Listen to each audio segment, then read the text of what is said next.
This is our rocket being launched on its way to Mars, carrying the Mariner 4 spacecraft. It was 1964, but Jerry Thompson remembers it well. The retired rocket scientist was part of one of the greatest successes of the early American space program. That was probably the first time we totally beat the Russians at doing something in space, so we were very proud of that. He's talking about the Mariner 4 mission, which was the first time a spacecraft was able to fly by and take pictures of Mars.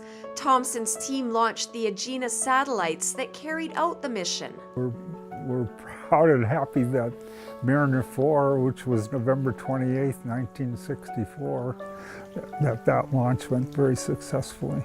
We worked very hard for 4 or 5 years on many NASA missions, many military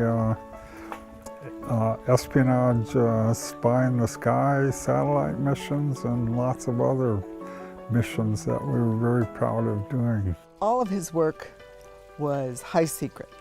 I had no clue as to what he was working on.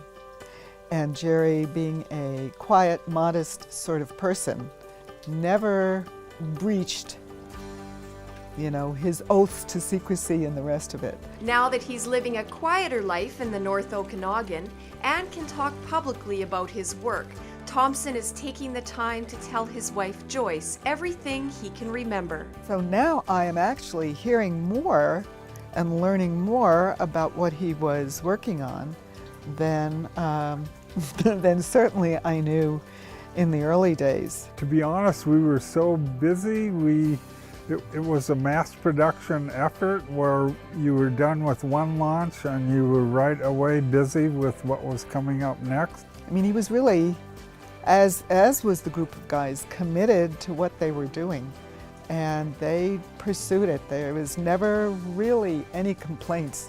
For the most part, we didn't have time to think much about whether we were successful or what we were doing. We just did our best to make the next mission successful. And in fact, over those years, about 96% of our missions were successful in getting into orbit. So we were very proud of that.